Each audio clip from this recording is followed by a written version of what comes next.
maintenant, on est dans une situation où c'est ce que vous dites qui renforce l'extrémisme. Quand vous dites que l'immigration pose un problème, il faut aussi parler des avantages de l'immigration. Parce que moi, quand je travaille en France, je paye mes impôts ici. Donc les étrangers qui sont là, il y a une partie qui peut travailler et envoyer au pays aidé. La majorité paye ses impôts, s'installe dans vos pays, enrichit vos pays. Donc ce sont des citoyens productifs. Après, il faut voir, il y a une minorité qui vient, il y a des morts, certes. Mais je voulais souligner une chose. Le discours que vous avez, il est encore légitime tant que l'Afrique restera muette. Et moi, aujourd'hui, je voulais m'indigner pour le silence de l'Union africaine. Les gens là qui meurent sur les plages, et je mesure mes mots, si c'était des Blancs, la terre entière serait en train de trembler. Ce sont des Noirs et des Arabes. Alors eux, quand ils meurent, ça coûte moins cher.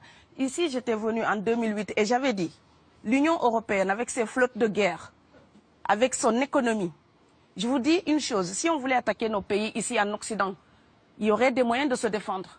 Donc si on voulait sauver les gens dans l'Atlantique, dans la Méditerranée, on le ferait.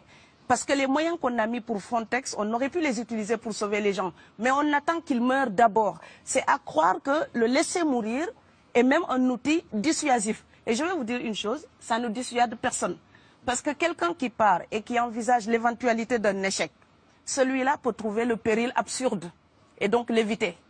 Mais celui qui part pour la survie, qui considère que la vie qu'il a à perdre ne vaut rien, eh bien celui-là, sa force est inouïe. Parce qu'il n'a pas peur de la mort. C'est exactement pourquoi il faut fermer des frontières complètement. Il faut sauver l'Afrique et sauver l'Europe. Vous ne pourrez pas rester comme vous ne resterez pas comme des poissons rouges dans la forteresse européenne. La crise actuelle nous a démontré ça. Au jour d'aujourd'hui, l'Europe ne sera plus jamais épargnée tant qu'il y aura des conflits ailleurs dans le monde. L'Europe ne sera plus jamais opulente tant qu'il y aura des carences ailleurs dans le monde. On est dans une société de la mondialisation où un Indien gagne sa vie à Dakar, un Dakarois gagne sa vie à New York, un Gabonais gagne sa vie à Paris. Que ça vous plaise ou non, c'est irréversible. Alors trouvons une solution collective ou bien déménager d'Europe parce que j'ai l'intention de rester. Quand quelqu'un part, c'est comme quelqu'un qui est élu, choisi, peut-être le plus débrouillard. Et il y a tout un clan ou toute une famille qui pose son espoir sur cette personne-là. Monsieur, là, je vous vois bien habillé, bien nourri. Si vous étiez affamé chez vous, peut-être que votre famille serait ravie d'imaginer que vous pourriez aller gagner de quoi faire vivre les autres. Donc c'est aussi une solidarité qui est en œuvre. On laisse partir quelqu'un, on compte sur lui. Vous allez me laisser terminer. Et Schengen, entre guillemets Schengen, ça me permet d'être invité aux Pays-Bas, monsieur, donner des conférences dans vos universités. Quand ils trouvent que mon cerveau est convenable, là, ils l'utilisent. Par contre, ils sont embêtés à l'idée d'avoir mon frère, qui n'est pas aussi diplômé que moi et qui pourrait avoir peut-être envie de travailler dans le bâtiment. Donc, vos pays deviennent schizophrènes. On ne peut pas trier les gens comme ça avec les étrangers utiles et les étrangers néfastes. Et la deuxième chose que je veux dire aussi, c'est que les Européens, là, on voit des Africains qui viennent, d'accord? Ce mouvement, ce déplacement de population, on le voit. Mais on ne voit pas le mouvement des Européens allant vers les autres pays. Alors celui-là, c'est le mouvement des puissants, ceux qui ont l'argent, ceux qui ont le bon passeport. Donc vous allez au Sénégal, vous allez au Mali, vous allez dans n'importe quel pays du monde, au Canada, aux États-Unis, partout où je vais, et je voyage tout le temps, je croise des Français, des Allemands, des Hollandais. Je les rencontre partout sur cette planète parce qu'ils ont le bon passeport. Donc, comme avec l'exotisme, l'Europe s'était arrogé le précepte unique, unilatéral, de l'exotisme. Les autres sont exotiques. Alors que pour quelqu'un de mon village, il n'y a rien de plus exotique que quelqu'un d'Amsterdam.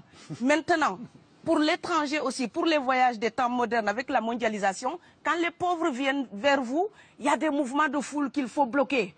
Mais quand vous, avec votre passeport et avec toutes les prétentions que cela donne, vous débarquez dans les pays du tiers-monde, là, vous êtes en terrain conquis. Donc, on voit les pauvres qui se déplacent, on ne voit pas les riches qui investissent dans nos pays. L'Afrique se développe en taux entre 5 et 10%. Ce n'est plus de la progression, c'est de la surchauffe. Sauf que quand des pays du tiers-monde se développent et qu'ils n'ont pas les moyens pour gérer tout ça, il faut une ingénierie, il faut une formation, il faut des populations pour installer une démocratie. Là, cette surchauffe-là, vous avez besoin qu'on reste dominé pour servir de débouché à l'industrie européenne. Alors il faut arrêter l'hypocrisie. On sera riches ensemble ou on va se noyer tous ensemble. Et je pense que l'Afrique et l'Europe, par exemple, sont là comme des enfants qui se regardent à travers un miroir déformant.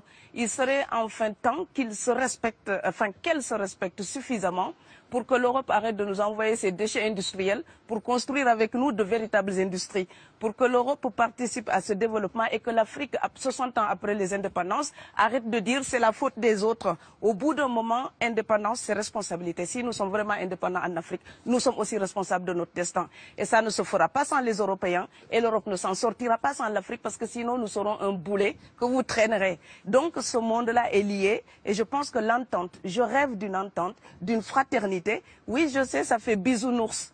Mais il me faut garder cette utopie-là pour garder le courage d'écrire toutes les nuits. Parce que j'ai fait le vent de l'Atlantique il y a bientôt 12 ans. Aujourd'hui, à l'époque, quand je parlais de dizaines de morts dans l'Atlantique, on me disait « tu exagères ». Maintenant qu'on les ramasse par milliers, je suis absolument triste de devoir réaliser tout simplement qu'en tant qu'auteur, je ne fais que répondre à l'injonction de Schiller. La dignité de l'homme est remise entre vos mains, gardez-la.